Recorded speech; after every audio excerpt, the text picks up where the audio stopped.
Hello students, welcome to the Gyan Adda. तो आज हम लाइबिलिटीज़ का मीनिंग डिटेल में डिस्कस करने जा रहे हैं।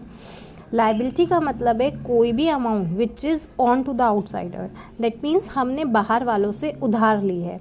हमने आउटसाइडर इस सेंस फर्म के लिए, बिजनेस के लिए, प्रोप्राइटर के लिए, इवन जो है प्रोप्राइटर और पार्टनर्स सब क्या हैं, उनके लिए है इंटरनल पर्सन। लेकिन आउटसाइडर यहाँ पर मतलब है कि बाहर से उधार लिया है, बाहर से बिजनेस का नहीं है वो पैसा, और हमने वो लिया है, उधार के तौर पर लिया है। ठीक है, तो लायबिलिटी जो होती है वो हमारी दो तरीके से हो सकती है, इंटरनल लायबिलिटी और एक्सटर्नल। लायबिलिटी का मतलब है जो उधार लिया है, ऑन टू द आउटसाइडर। ठीक है, आउटसाइडर्स इसमें दो तरीके से हमने बताए हैं, एक इंटरनल और एक एक्सटर्नल। एक्सटर्नल जो बिल्कुल फर्म के भी बाहर के हो गए, इंटरनल जो कि अंदर के हैं, जैसे कि ऑनर हो गया, प्रॉपराइटर हो गया। उनकी क्या लायबिलिटी हो सकती है, जो उन्होंने कैपिटल इन्वेस्टमेंट किया है बिजनेस में वो। ठीक है, और सेकंड क्या हो सकता है, उनका एक्यूमुलेटेड प्रॉफिट, जो भी फर्म में जनरेट कर रही है और वो इकट्ठा होता जा रहा है, वो एक्यूमुलेटेड, दैट मीन्स क्यूमुलेटेड, इकट्ठा प्रॉफिट। ठीक है, और एक्सटर्नल लायबिलिटीज़ का मतलब जो कि बाहर वालों से उधार लिए, जैसे कि हो गए बैंक लोन हमने लिया है, क्रेडिटर से हमने गुड्स परचेज किया था ऑन क्रेडिट, जैसे कि बिल्स पेबल हैं हमारे, तो ये सब हो गया हमारा एक्सटर्नल लायबिलिटी। अब जो एक्सटर्नल लायबिलिटी जैसे हमने पढ़ा ना, बैंक लोन हो गया, क्रेडिटर्स, बीपी, तो ये क्या है, एक्सटर्नल लायबिलिटीज़ भी हमारी दो तरीके से होती है, एक लॉन्ग टर्म हो गई, एक शॉर्ट टर्म हो गई। लॉन्ग टर्म कौन सी लायबिलिटी हो गई, जो कि बैंक से लिए है हमने, जैसे कि बैंक से लोन लिया है हमने, और ज़्यादातर जो हमारा लोन होता है वो 1 ईयर से ज़्यादा, 12 मंथ से ज़्यादा का ही होता है। ठीक है ना, तो लॉन्ग टर्म लोन हो गया। शॉर्ट टर्म है जैसे कि हमारे ओवरड्राफ्ट हो गए। ओवरड्राफ्ट उसका मतलब है कि हमारा जो है, हम अमाउंट विड्रॉन करते रहेंगे, हमारा जमा होगा, फिर हम विड्रॉन, हमारी एक लिमिट क्रिएट हो जाती है बैंक में कि हम इतने रुपए का अमाउंट हर महीने जो है उसमें विड्रॉ कर सकते हैं। और शॉर्ट टर्म जैसे कि हमारे क्रेडिटर्स, आज हमने किसी से गुड्स क्रेडिट पे परचेज़ किया, तो ये नहीं है कि हम उसका पैसा साल भर बाद देंगे वापस, या फिर 2-2 3-3 साल तक रखेंगे, नहीं, हम क्या करेंगे, उससे 2 महीने के लिए, 3 महीने के लिए एक नोट बनवा लेंगे। ठीक है, तो अब हम उसको क्रेडिटर को 2 या 3 महीने 15 दिन के टाइम पे हम पेमेंट कर देंगे। दैट मीन्स उसका जो पेमेंट पीरियड है, जो साइकिल पीरियड है उसका, वो 12 मंथ से कम है, तो वो शॉर्ट टर्म लोन हो गया हमारा। ओके, अब हम जो डिस्कस करने जा रहे हैं वो मीनिंग डिस्कस करने जा रहे हैं एसेट्स का। What is assets? तो एसेट्स का जो मतलब है जो कि बिजनेस के पोजीशन में है।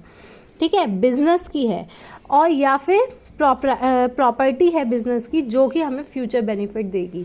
फ्यूचर में इस एसेट से हमें फ़ायदा होगा। कैसे?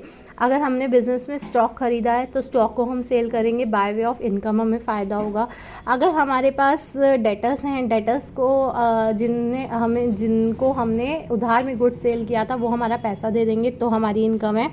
ठीक है, लैंड एंड बिल्डिंग मशीनरी से हम प्रोडक्शन करेंगे तो हमें फ्यूचर बेनिफिट देंगे। तो 6 टाइप ऑफ एसेट्स को हम आज डिस्कस कर रहे हैं। एक तो हमारी फिक्स एसेट्स हो गई, सेकंड हमारी करंट एसेट्स हो गई, एक टेंजिबल एसेट्स हो गई, इंटेंजिबल एसेट्स हो गई, लिक्विड एसेट्स हो गई, और फिक्टिशियस एसेट्स हो गई। तो फिक्स एसेट्स क्या हुई? फिक्स एसेट जो कि हमने परचेज़ किया, लेकिन इस इंटेंशन से नहीं की कि हम उसे बहुत जल्दी सेल कर देंगे। हमने इस इंटेंशन से की है कि हम इससे प्रोडक्शन करेंगे, अपना बिजनेस को जो है ग्रोथ पर लेके आएंगे। तो परचेज़ की गई है not for the intention of resale and held for the continue use in the business. ठीक है, जैसे कि लैंड बिल्डिंग खरीदा, फर्नीचर खरीदा, मशीनरी खरीदी। अब सेकंड आ गई हमारी करंट एसेट्स। इसे हमने इंटेंशन सेल के उससे ख़रीदा है, रीसेल कर देंगे, जल्दी से रियलाइज़ कर लेंगे। रीसेल वर्ड क्योंकि हर एक करंट एसेट्स पे यूज़ नहीं हो सकता ना, डेटर्स के लिए तो रियलाइज़ वर्ड यूज़ होगा।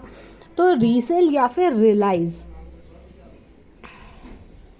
रियलाइज़ कर लेंगे हम उसे बहुत जल्दी। और ठीक है, तो जैसे कि स्टॉक को तो हम सेल कर देंगे, आज हमने खरीदा है, कल हम उसको सेल कर देंगे। डेटर्स हो गए, बीआर हो गया हमारा, कैश और बैंक का बैलेंस।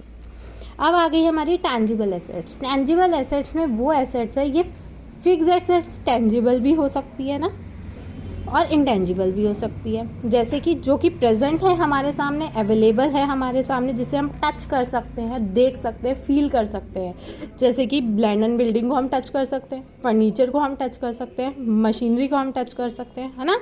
स्टॉक को भी हम टच कर सकते हैं, देख सकते हैं जो हम सेल कर रहे हैं।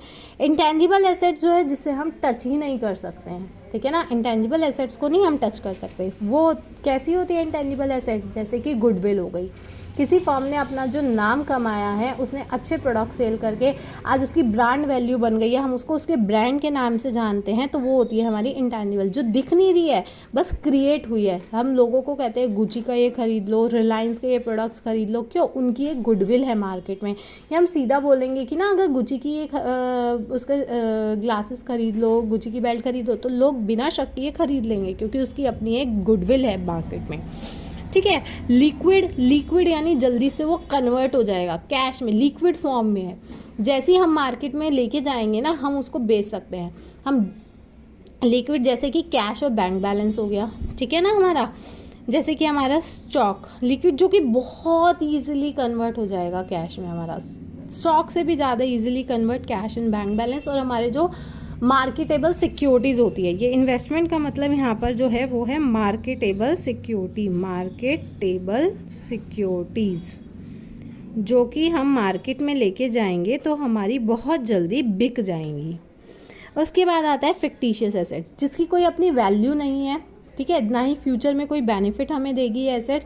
जस्ट हम अकाउंटिंग पर्पस के लिए, अपनी अकाउंटिंग को कंप्लीट करने के लिए इसको दिखाते हैं, ठीक है, और इसको P&L में ट्रांसफ़र कर देते हैं। इसकी अपनी कोई फ्यूचर बेनिफिट नहीं होता है इसका।